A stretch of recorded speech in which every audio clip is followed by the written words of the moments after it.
jemaat Tuhan yang dikasihi Kristus, selamat hari Minggu dan Shalom. Tema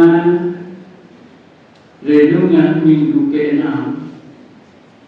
Pasca dan minggu terakhir perayaan Bulan Budaya tahun ini adalah kasih yang memulihkan relasi.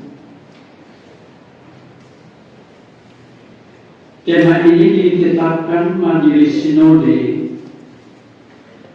untuk direnungkan jemaat-jemaat ini dalam kebaktian minggu hari ini, sehubungan dengan kembalinya 7 murid ke pekerjaan semula sebagai penjala ikan. Para murid kembali ke pekerjaan semula karena mereka kecewa dengan kematian Yesus.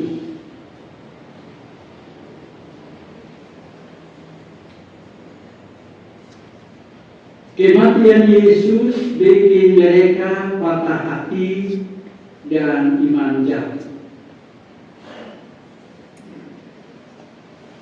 Maka sesudah Yesus bangkit, ada tugas besar yang harus ia kerjakan.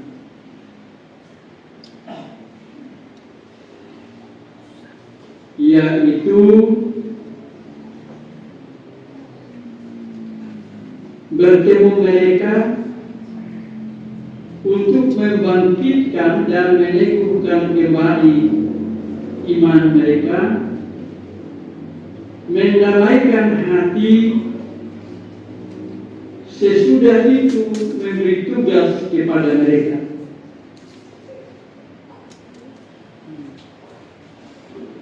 Menurut catatan penulis kitab Injil Yohanes yang kita baca tadi,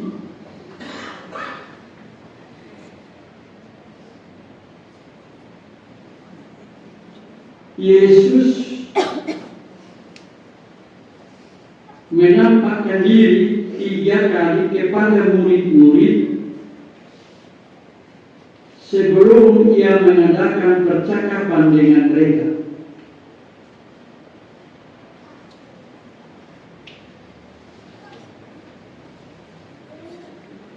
Yesus bertemu mereka untuk memastikan komitmen mereka untuk melanjutkan pekerjaan Injil keselamatan di bumi.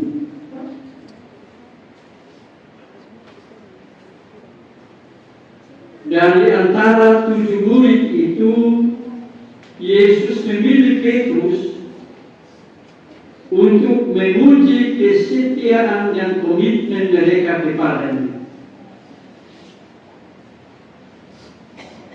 Pertanyaan kita, kenapa Petrus yang Tuhan Yesus pilih dan bukan yang lain dalam hal menguji komitmen dan kesetiaan mereka kepadanya?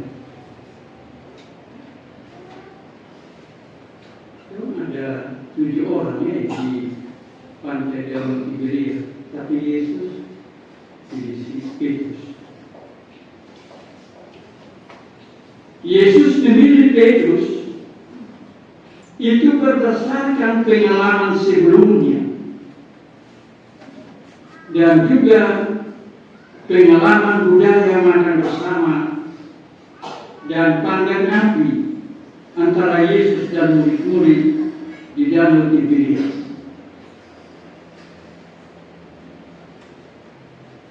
Ada sejumlah hal yang berkaitan dengan pengalaman iman Petrus sebelum kematian Yesus yang memiliki makna penting bagi pertumbuhan dan perkembangan iman kita. Antara lain, pertama, janji yang diingkari. Petrus pernah berjanji pada Yesus bahwa biar semua murid yang lain lari kasih tinggal dia, ia tidak akan pernah lari dari Yesus.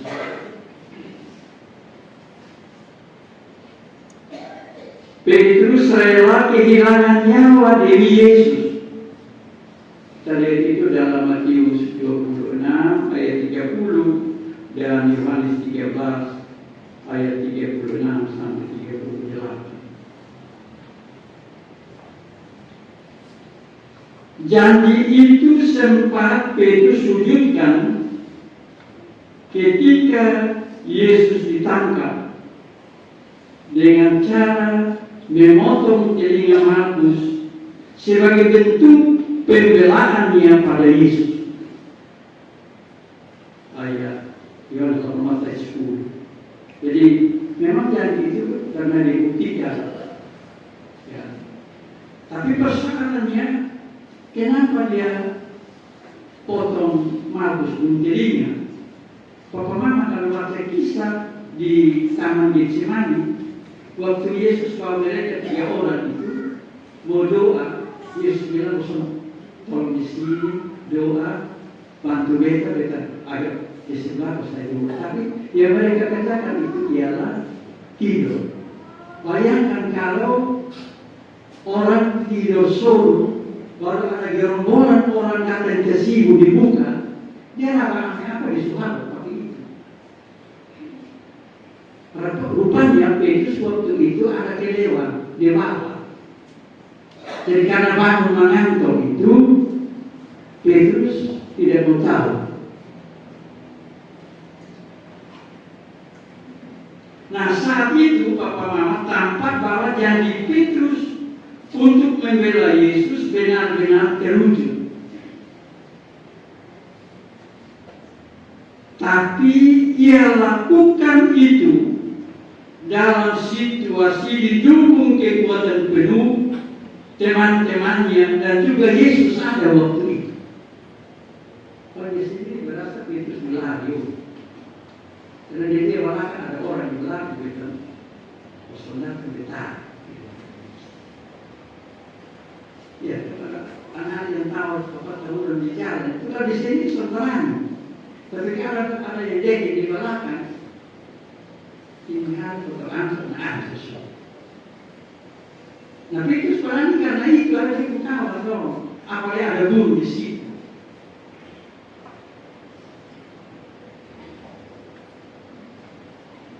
Sebuah janji dan komitmen sungguh-sungguh akan teruji di mana krisis atau di masa krisis, dan apakah seseorang pegang janjinya atau tidak.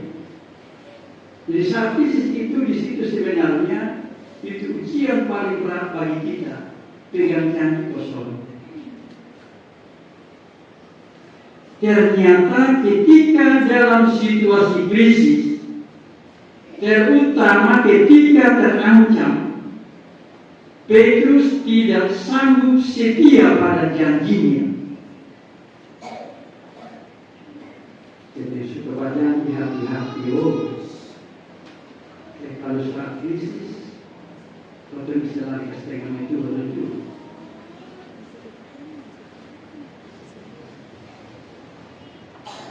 Ketika Yesus dibawa dan dihadiri mahkamah agama, Petrus ikut dari jauh dan dia tahu akan hal itu.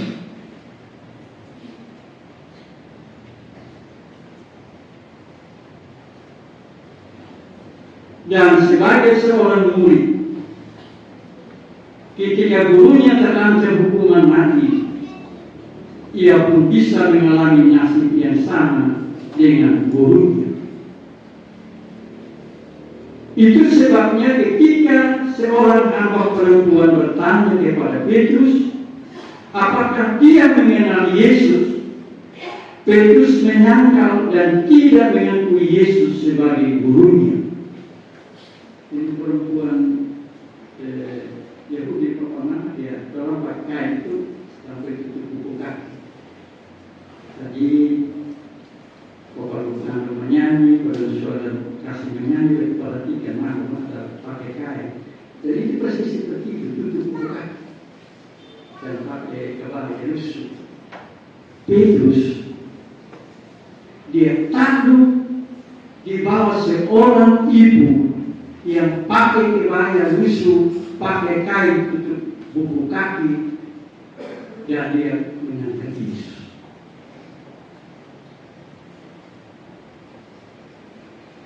Sama saja yang kotor laki-laki di gereja kotor jago apa, di kantor kotor jago, tapi lu sampai rumah lu antar dari betul. Betul pasal. Itu ada dia begini, mau bikin pasal itu kan. Kita jago di gereja, kita jago di kantor, kita jago di kerja. Tapi di rumah lu jangan coba-coba kasih jago yang mencoba terluas. Karena itu 3 kali ditanya, 3 kali pula Petrus menangkap Yesus. Matius 28 ayat 69 sampai 75 dan Yohanes 18 ayat 25 sampai 27. Saat itu hati Yesus sangat sedih karena murid yang berjanji dan pasangnya padan untuk membelanya ternyata menyangkal dia.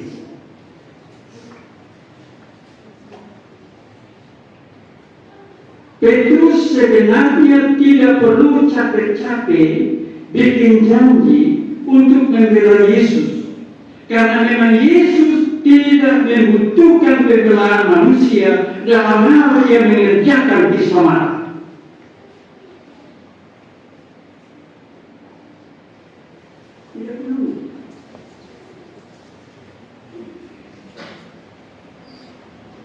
Itu sebabnya Yesus tidak makan hati karena simpan hati dengan Petrus.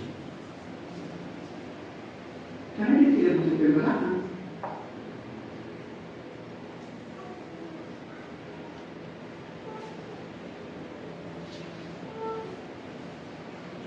Hal itu Yesus buktikan dengan menjumpai mereka di Danau Tiberias setelah bangkit dari kematian. Dia seperti simpan hati itu, ikut cari doang. Perjumpaan itu untuk memulihkan relasi mereka dan relasi mereka dengan Tuhan. Terutama Petrus sekaligus meminta komitmen dan kesetiaan mereka untuk melanjutkan pekerjaan pekabaran Injil.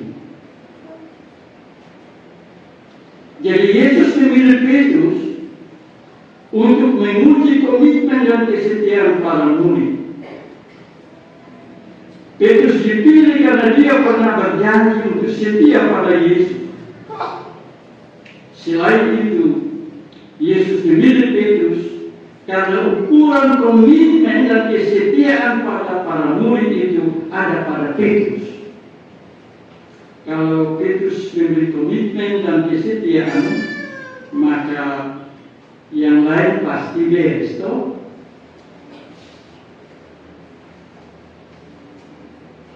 Yesus bertanya kepada Petrus, Simon anak Yohanes, apakah engkau mengasihi aku lebih dari mereka ini? Ayat 15.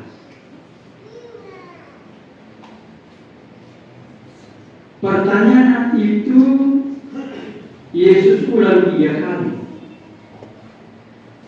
Namun Papa Mama perhatikan baik-baik pertanyaan-pertanyaan itu.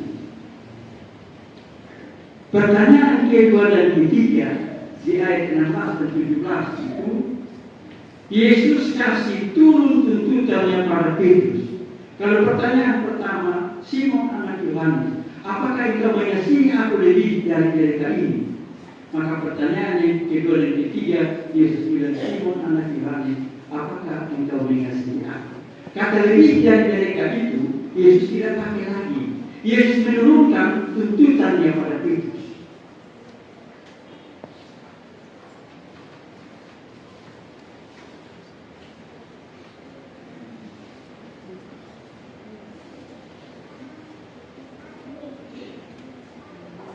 Dalam pertanyaan itu, Yesus ingin jawaban dengan kasih yang tak bersyarat dari Petrus.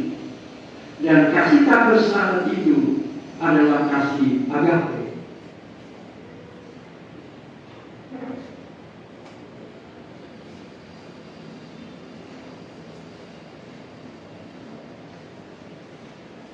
Tapi Petrus menjawab pertanyaan itu dengan kasih seorang sahabat yang dalam bahasa Yunani disebut kasih philia.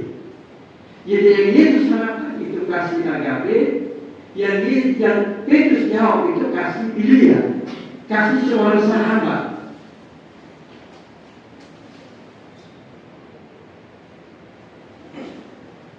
Petrus tidak sanggup menjawab Yesus dengan kasih agape karena dia tahu bahwa dia tidak sanggup mengasihi Yesus dengan pengorbanan yang penuh.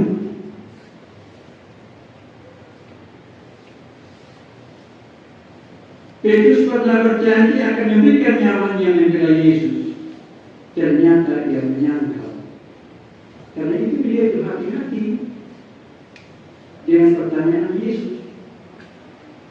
Bagi Petrus, biar ini sudah kasih sebagai seorang sahabat, tetapi kasih agape itu terlalu berat untuk saya.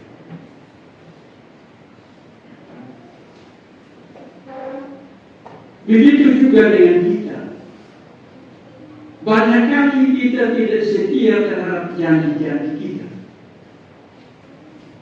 Banyak rumah tangga hancur karena suami ingkar janji dan istri tidak setia dengan janji yang diucapkan saat nikah mereka diberkati di gereja.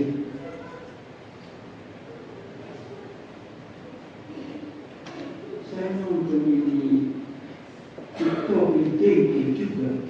Ada orang yang silik hampir tiap hari. Saya mereka tahu. Sekali-kali kita nonton ini begini juga.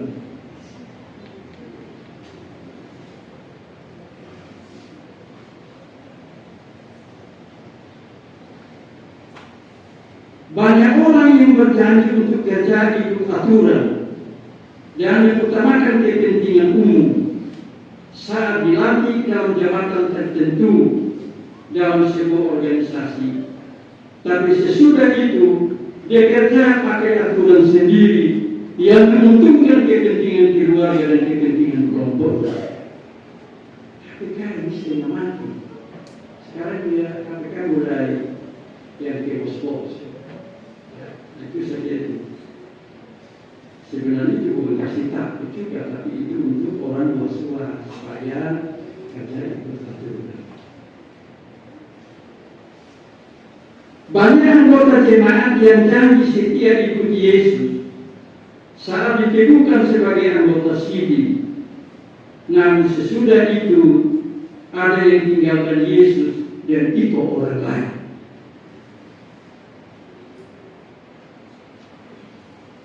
Karena itu Bapak Mama, kita berjemaat sebagai orang tua, untuk anak perempuan, itu mesti orang baik supaya jangan ikut orang lain.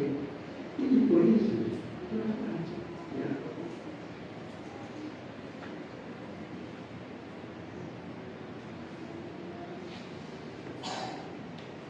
Yang kedua, kasih yang memulihkan relasi.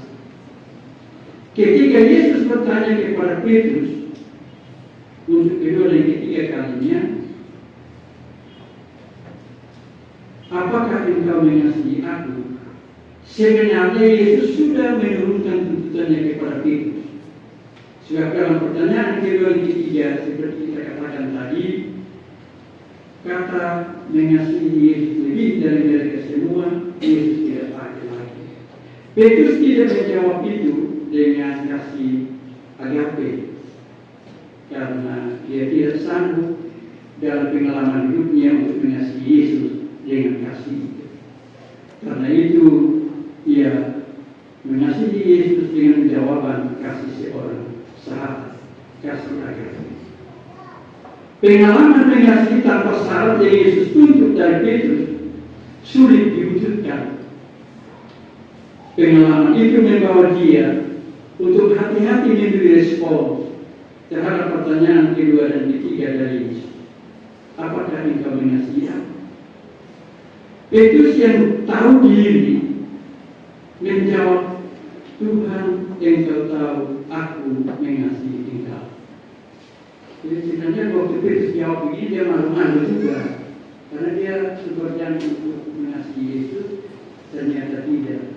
Jadi ya tadi itu Petrus tahu diri dan dia bilang begitu, Bapak tahu sebagai hati beda mengasihi Bapak. Kalau bisa sendiri, Bapak sendiri beda jalan, beda kisah permasalahan.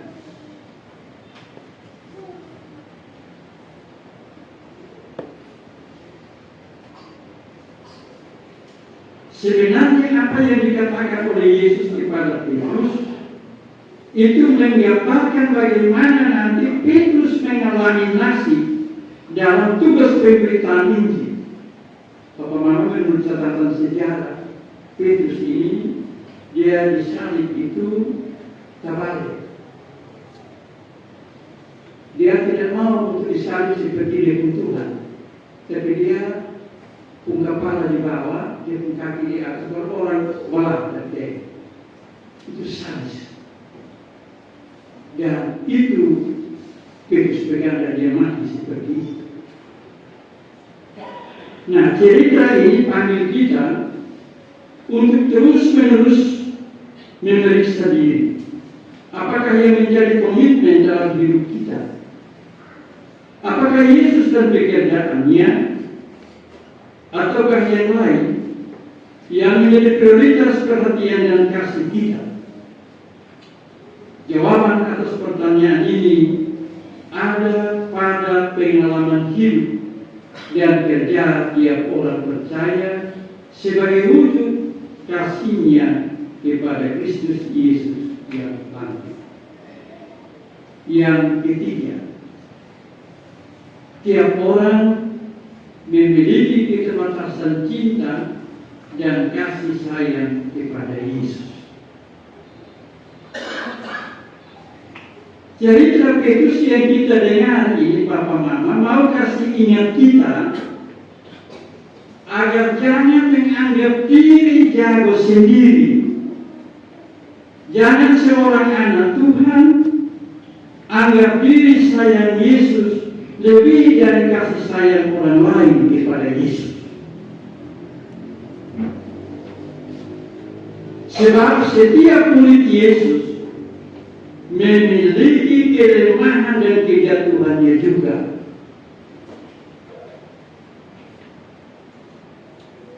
Biar kita belajar sayang Yesus apa adanya menurut kadar iman kita, tanpa pukul dada, tanpa membandingkan dengan kasih sayang dan pengorbanan orang lain kepada Yesus.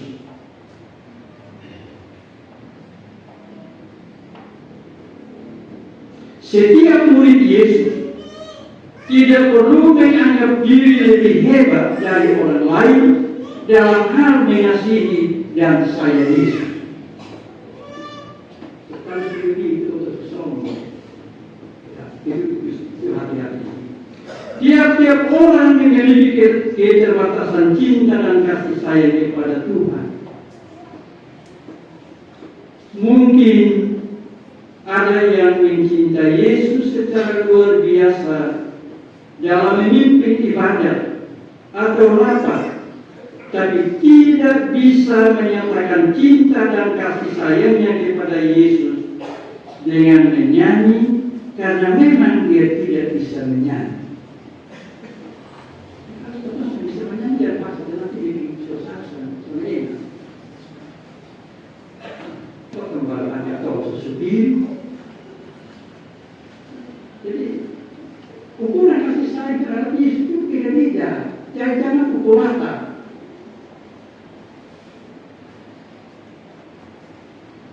Mungkin ada yang mencintai Yesus dengan hebat dalam hal menyanyi, tetapi akan gemeteran ketika diminta berdoa atau membaca Alkitab.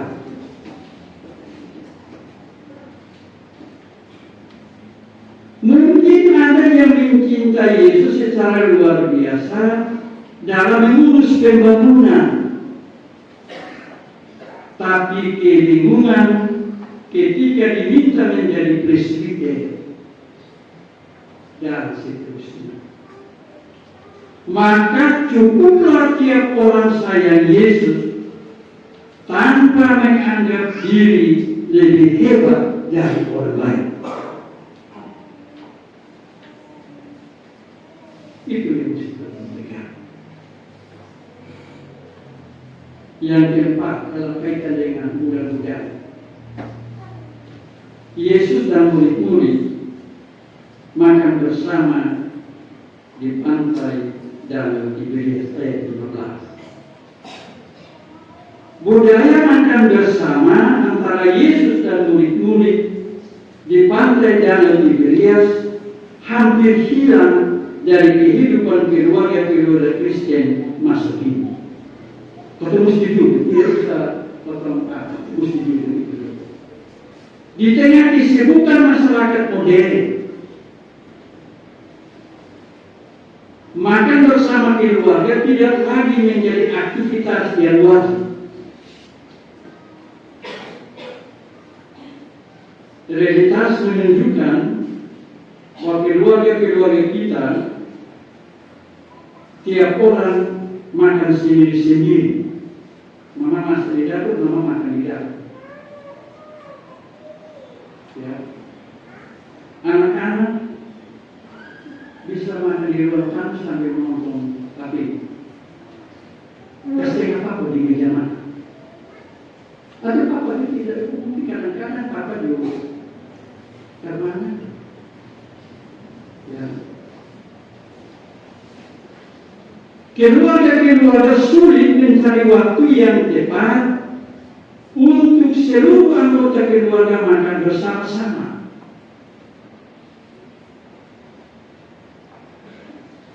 Padahal makan bersama memiliki sejumlah manfaat bagi anggota keluarga.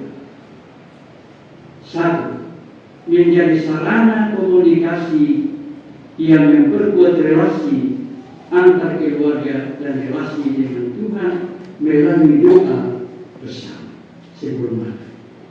Kalau makan sendiri itu berjalan pasti harus doa atau bermain. Tapi kalau makan bersama, saya yakin papa dan mama pasti ada anak-anak untuk berdoa.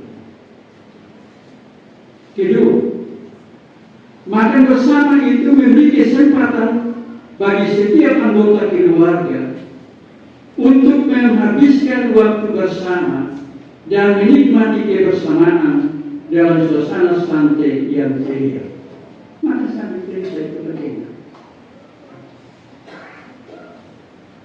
Kita kan yang terjadi, atau di kantor anak-anak korban, atau pulang kalau itu jam tidur. Kapan kita bisa lewat untuk cerita bersama? Ini jangan kan? Karena itu cari waktu.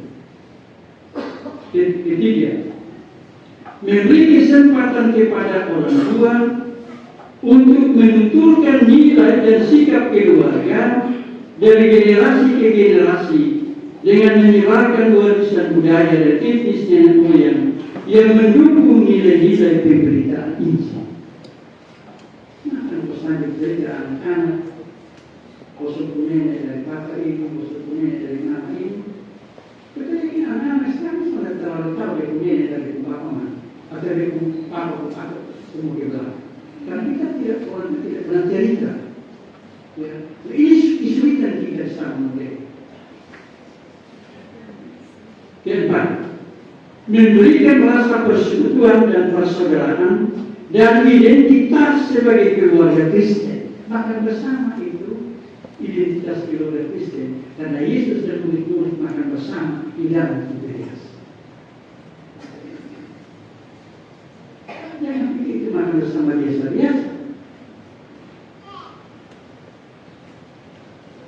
Kelima, memungkinkan orang tua untuk memantau sikap dan suasana hati, perilaku dan etika makan, serta aktivitas lain dari anak-anaknya. Saya kira meja makan kalau bisa kontrol, ya, kontrol anak-anak bicara makan, etika makan.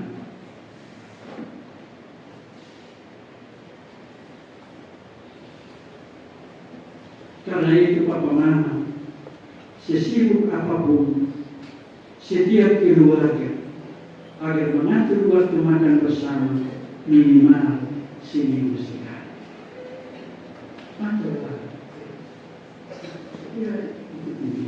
Nah, selain budaya makan bersama Papa Mama yang hampir hilang dari keluarga-keluarga kita, ternyata ada satu hal lagi, budaya panggang api yang dulu difavoritkan keluarga-keluarga, khusus keluarga di desa, juga itu hilang.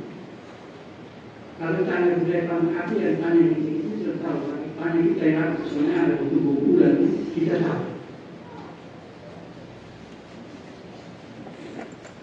Panggang api bersama keluarga sebagaimana yang ditunjukkan Yesus dan murid-murid di pantai Danau Tiberias, bermanfaat untuk membangkitkan cinta kasih keluarga. Dalam acara panggang api bersama itu, orang tua bertutur tentang kasih Allah dalam kisah-kisah Alkitab kepada anak-anak, dan ini akan menolong membentuk karakter anak-anak menjadi anak-anak yang suka meniru karakter tokoh-tokoh iman dalam Alkitab. Kasih tinggal dia kalau nonton film-film di HP, di YouTube itu, dia akan ikut karakter itu.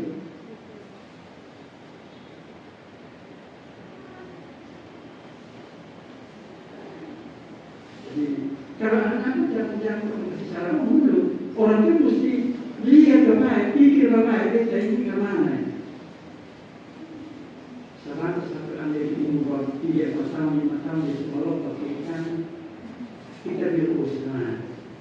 Karakter itu terbentuk, nanti bisa dipeluk.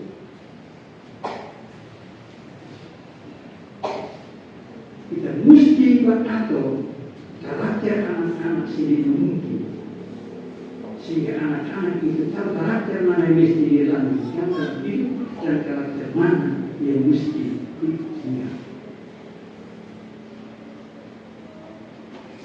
Selain itu, pengetahuan Alkitab dan iman anak-anak akan bertumbuh dan terus bertambah. Sayangnya, budaya ini telah hilang dalam keluarga-keluarga kita, sehingga kesempatan untuk harapkan anak-anak meneruskan nilai positif dari budaya itu dalam rangka mempererat persekutuan, persaudaraan keluarga juga hilang. Bulan budaya dan segala aktivitasnya yang Tuhan siapkan bagi kita setiap tahun melalui gereja merupakan salah satu momen penting untuk menolong keluarga-keluarga membenahi dan menghidupkan kembali nilai-nilai budaya positif dari lokal setempat yang dipandang bermanfaat bagi kepentingan persekutuan dan pelayanan gereja yang memulihkan relasi. Amin.